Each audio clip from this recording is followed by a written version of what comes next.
Bismillahirrahmanirrahim. Assalamualaikum warahmatullahi wabarakatuh. Selamat siang, salam sejahtera bagi kita semuanya. Om Swastiastu, Namo Buddhaya, salam kebajikan. Yang saya hormati Wakil Presiden Republik Indonesia, Bapak Profesor Dr. H.C. Kiai Haji Ma'ruf Amin.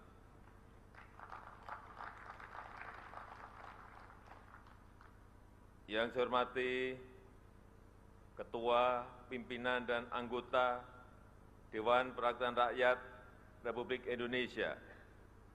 Yang saya hormati Ketua, Pimpinan, dan Anggota Dewan Perwakilan Daerah Republik Indonesia.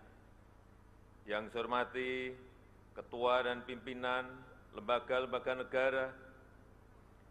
Yang saya hormati para Menteri Kabinet Indonesia Maju, Jaksa Agung, Panglima TNI, Kapolri, dan Kepala Lembaga Pemerintahan. Bapak Ibu, hadirin sekalian yang berbahagia, serta saudara-saudara sebangsa dan setanah air. Pemulihan ekonomi Indonesia dalam tren yang terus menguat, tumbuh 5,01% di triwulan pertama 2022 dan menguat signifikan menjadi 5,44% di triwulan kedua tahun 2022. Sektor-sektor strategis seperti manufaktur dan perdagangan tumbuh secara ekspansif, didukung oleh konsumsi masyarakat yang mulai pulih serta solidnya kinerja ekspor. Neraca perdagangan telah mengalami surplus selama 27 bulan berturut-turut. Sektor manufaktur yang mengalami pemulihan kuat menopang tingginya kinerja ekspor nasional. Hal ini mencerminkan keberhasilan strategi hilirisasi industri yang kita jalankan sejak tahun 2015. Tingginya kinerja ekspor juga didukung oleh sektor pertambangan seiring dengan meningkatnya harga komoditas global. Sektor transportasi dan akomodasi yang paling terdampak pandemi juga mulai mengalami pemulihan, masing-masing tumbuh 21,3% dan 9,8% pada triwulan kedua tahun 2022. Pada Juli 2022, indikator Purchasing Managers Index PMI juga meningkat menjadi 51,3%, mencerminkan arah pemulihan yang semakin kuat pada semester yang kedua. Laju inflasi Indonesia masih jauh lebih moderat dibandingkan dengan negara lain. Per Juli, tingkat inflasi Indonesia sebesar 4,9% year on year.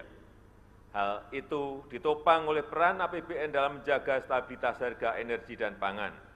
Konsekuensinya, anggaran subsidi dan kompensasi energi pada tahun 2022 meningkat menjadi 502 triliun rupiah.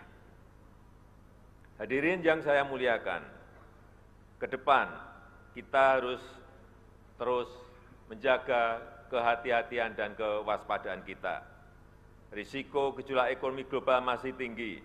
Perlambatan ekonomi dunia tetap berpotensi mempengaruhi laju pertumbuhan ekonomi domestik dalam jangka pendek. Konflik geopolitik dan perang di Ukraina telah menyebabkan eskalasi gangguan sisi suplai yang memicu lonjakan harga-harga komoditas global dan mendorong kenaikan laju inflasi di banyak negara, tidak terkecuali negara kita, Indonesia. Bank sentral di banyak negara melakukan pengetatan kebijakan moneter secara agresif. Pengetatan telah menyebabkan guncangan pada pasar keuangan di banyak negara berkembang. Konsekuensinya, nilai tukar mata uang sebagian besar negara berkembang mengalami pelemahan.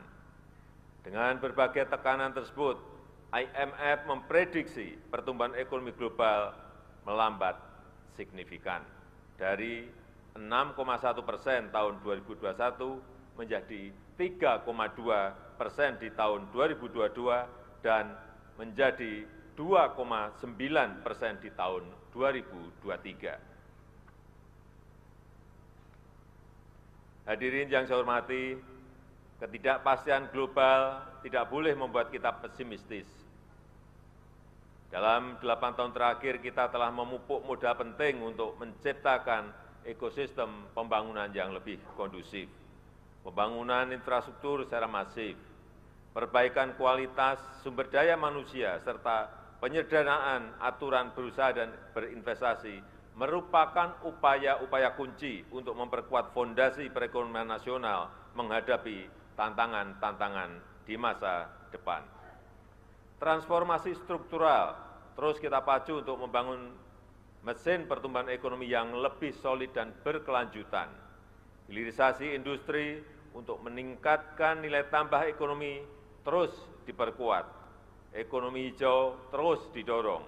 Penggunaan produk dalam negeri harus diprioritaskan guna mengurangi ketergantungan impor. Ekonomi digital juga difasilitasi agar UMKM naik kelas dan melahirkan dekakorn baru kelas dunia di masa depan. Keseimbangan kebijakan makrofiskal juga terus dijaga. Konsolidasi fiskal menjadi sangat krusial. Kesehatan APBN ditingkatkan agar adaptif dan responsif dalam jangka menengah dan dalam jangka panjang.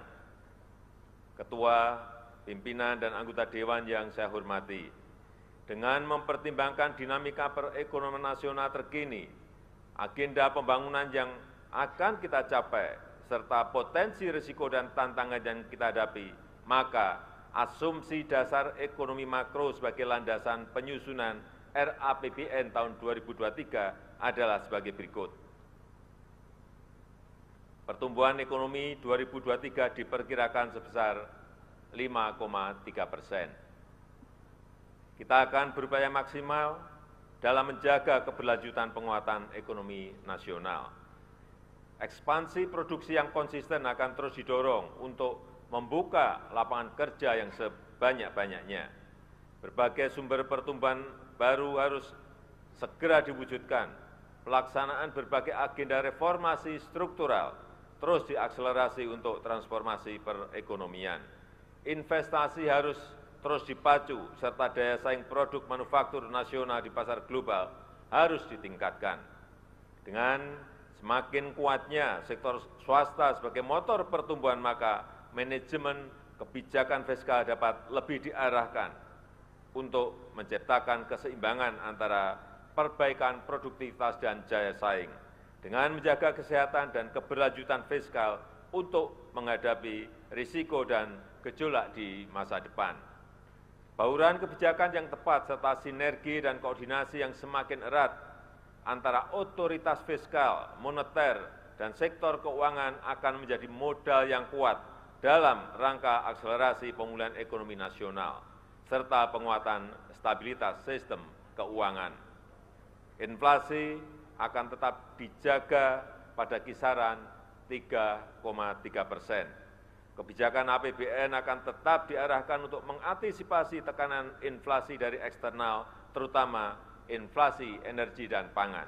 Asumsi inflasi pada level ini juga menggambarkan keberlanjutan pemulihan sisi permintaan, terutama akibat perbaikan daya beli masyarakat. Rata-rata nilai tukar rupiah diperkirakan bergerak di sekitar 14.750 rupiah per US dollar, dan rata-rata suku bunga surat utang negara 10 tahun diprediksi pada level 7,85%. Selanjutnya, harga minyak mentah ICP diperkirakan akan berkisar pada 90 US dollar per barel. Di sisi lain, lifting minyak dan gas bumi diperkirakan masing-masing mencapai 660.000 barel per hari dan 1,05 juta barel setara minyak per hari. Ketua, pimpinan, dan anggota Dewan yang saya muliakan, arsitektur APBN tahun 2023 harus mampu meredam keraguan, membangkitkan optimisme, dan mendukung pencapaian target pembangunan, namun tetap dengan kewaspadaan dan kehati-hatian yang tinggi. APBN harus terus berperan sebagai motor penggerak pertumbuhan dan instrumen kontrasiklus. Karena itu, konsolidasi fiskal yang berkualitas terus kita lakukan. Sebagai bentuk komitmen pemerintah untuk menjaga agar fiskal tetap sehat, namun juga mampu memelihara momentum pemulihan yang menguat. Konsolidasi fiskal juga merupakan refleksi kesiapsiagaan menyongsong tantangan baru yang lebih besar. Desain APBN 2023 harus senantiasa waspada, antisipatif, dan responsif terhadap berbagai kemungkinan skenario yang bergerak sangat dinamis dan berpotensi menimbulkan gejolak. Desain belanja dan pendapatan serta pembiayaan harus fleksibel, menyediakan ruang fiskal yang memadai agar mempunyai daya redam yang efektif untuk mengantisipasi ketidakpastian. APBN 2023 adalah APBN yang suportif dan terukur dalam menghadapi berbagai kemungkinan-kemungkinan. Arsitektur fiskal tahun 2023 juga dirancang untuk memperkokoh fondasi perekonomian dalam menghadapi tantangan saat ini maupun di masa yang akan datang. Maka kebijakan fiskal pada tahun 2023 diarahkan untuk mendukung peningkatan produktivitas untuk transformasi ekonomi yang inklusif dan berkelanjutan. Hadirin yang saya muliakan, strategi yang akan ditempuh adalah sebagai berikut. Pertama, APBN 2023 difokuskan pada 5 agenda utama, yaitu 1. Penguatan kualitas SDM unggul yang produktif, inovatif, dan berdaya saing melalui peningkatan kualitas pendidikan dan sistem kesehatan, serta akselerasi reformasi sistem perlindungan sosial. 2. Akselerasi pembangunan infrastruktur pendukung transformasi ekonomi, khususnya pembangunan infrastruktur di bidang energi, pangan, konektivitas, serta teknologi informasi dan komunikasi. 3. Pemantapan efektivitas implementasi reformasi, birokrasi, dan penyederhanaan regulasi. 4. Pelaksanaan revitalisasi industri dengan mendorong hilirisasi untuk meningkatkan aktivitas ekonomi yang bernilai tambah tinggi dan berbasis pada ekspor. Dan 5. Mendorong pembangunan dan pengembangan ekonomi hijau. Kedua, tahun 2023 merupakan momentum untuk melaksanakan konsolidasi fiskal yang berkualitas, agar pengelolaan fiskal tetap menjaga keseimbangan antara kemampuan kontrasiklus dengan upaya pengendalian risiko pembiayaan. Konsolidasi dan reformasi fiskal harus terus dilakukan secara menyeluruh, bertahap dan terukur, dimulai dari penguatan sisi pendapatan negara, perbaikan sisi belanja, dan pengelolaan pembiayaan yang hati-hati. Reformasi fiskal di sisi penerimaan dijalankan dengan optimalisasi pendapatan yang ditempuh melalui penggalian potensi, perluasan basis perpajakan, peningkatan kepatuhan wajib pajak, dan optimalisasi pengelolaan aset serta inovasi layanan. Dengan demikian, rasio perpajakan dapat meningkat dan memperkuat ruang fiskal kita dengan tetap menjaga iklim investasi, keberlanjutan dunia usaha, dan melindungi daya beli masyarakat.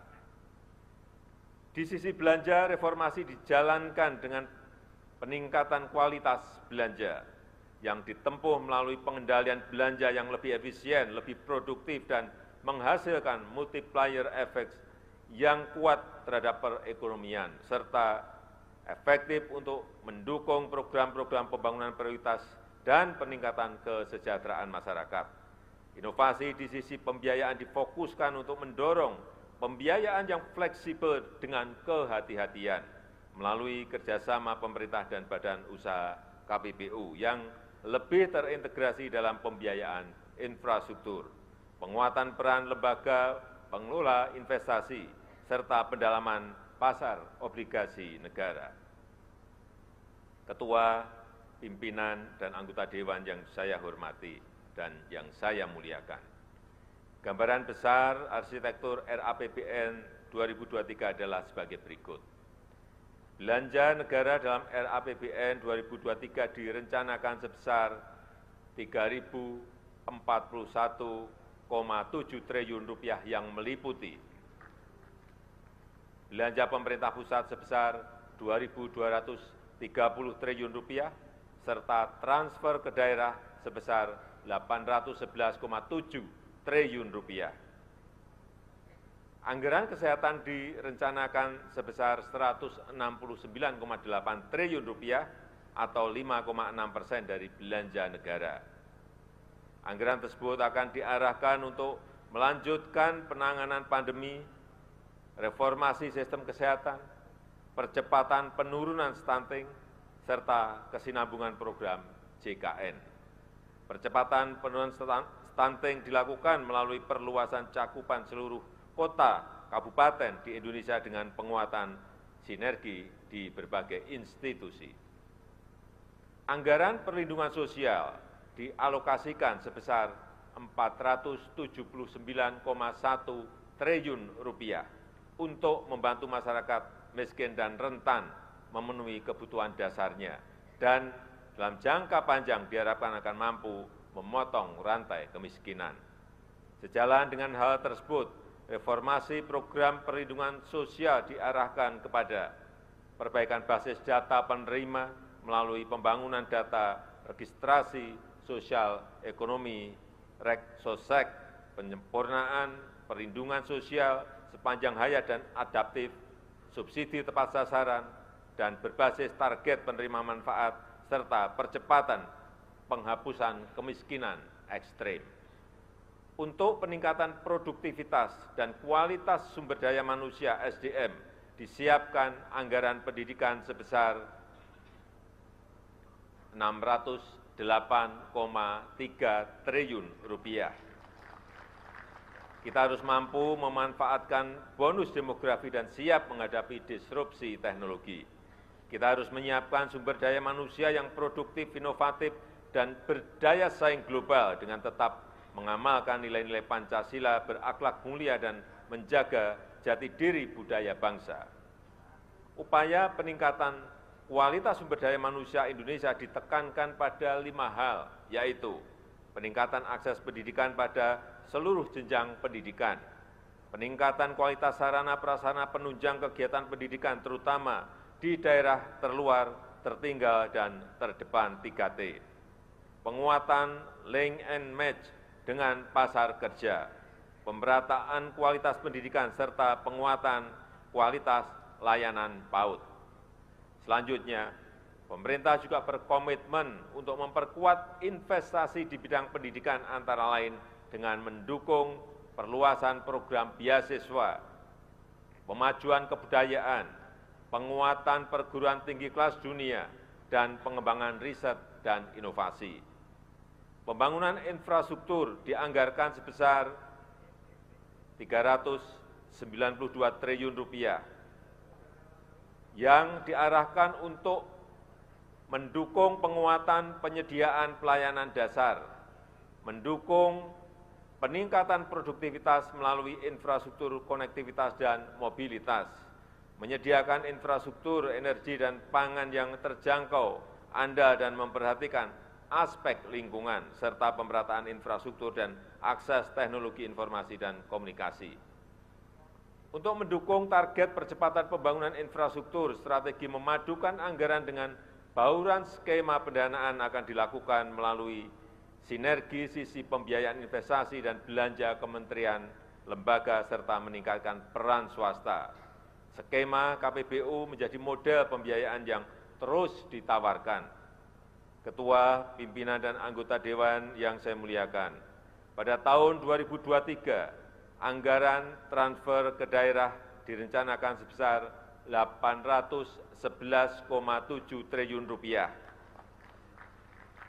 Kebijakan transfer ke daerah diarahkan: 1. Meningkatkan sinergi kebijakan fiskal pusat dan daerah serta harmonisasi belanja pusat dan daerah. 2. Memperkuat kualitas pengelolaan transfer ke daerah sejalan dengan implementasi Undang-Undang Nomor 1 Tahun 2022 tentang hubungan keuangan antara pemerintah pusat dan pemerintah daerah. 3. Memperkuat penggunaan transfer ke daerah untuk mendukung sektor-sektor prioritas. 4. Meningkatkan kemampuan perpajakan daerah dengan tetap menjaga iklim investasi, kemudahan berusaha dan kesejahteraan masyarakat, serta 5. Mengoptimalkan pemanfaatan belanja daerah untuk penguatan akses dan kualitas layanan publik.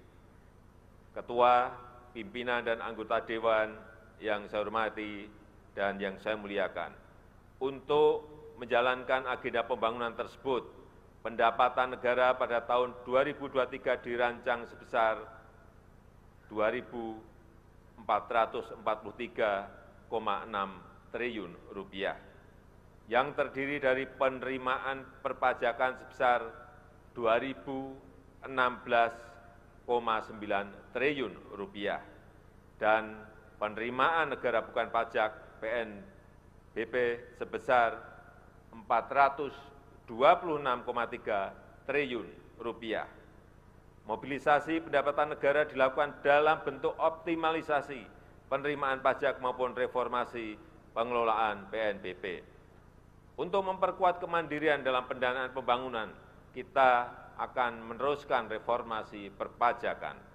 Reformasi perpajakan dilakukan melalui perluasan basis pajak, peningkatan kepatuhan, serta perbaikan tata kelola dan administrasi perpajakan dalam rangka meningkatkan rasio perpajakan. Selain itu, pemberian berbagai insentif perpajakan yang tepat dan terukur diharapkan mampu mendorong percepatan pemulihan dan peningkatan daya saing investasi nasional serta memacu transformasi ekonomi. Untuk peningkatan PNBP terus dilakukan melalui perbaikan proses perencanaan dan pelaporan dengan menggunakan teknologi informasi yang terintegrasi, penguatan tata kelola dan pengawasan, optimalisasi pengelolaan aset, intensifikasi penagihan dan penyelesaian piutang, serta mendorong inovasi layanan dengan tetap menjaga kualitas dan keterjangkauan layanan. Dengan mencermati kebutuhan belanja negara dan optimalisasi pendapatan negara, maka defisit anggaran tahun 2023 direncanakan sebesar 2,85% terhadap PDB atau Rp598,2 triliun. Defisit anggaran tahun 2023 merupakan tahun pertama kita kembali kepada defisit maksimal 3% terhadap PDB. Defisit tersebut akan dibiayai dengan memanfaatkan sumber-sumber pembiayaan yang aman dan dikelola secara hati-hati untuk menjaga keberlanjutan fiskal. Komitmen untuk menjaga keberlanjutan fiskal dilakukan agar tingkat rasio utang selalu dalam batas aman melalui pendalaman pasar keuangan. Pemerintah terus meningkatkan efektivitas pembiayaan investasi khususnya kepada BUMN dan BLU yang diarahkan untuk penyelesaian infrastruktur strategis pusat dan daerah, pemberdayaan masyarakat, serta sinergi pembiayaan dan belanja. Pemerintah tetap mendorong kebijakan pembiayaan inovatif melalui skema KPBU, termasuk penguatan peran BUMN, BLU, lembaga investasi, dan Special Mission Vehicle SMV,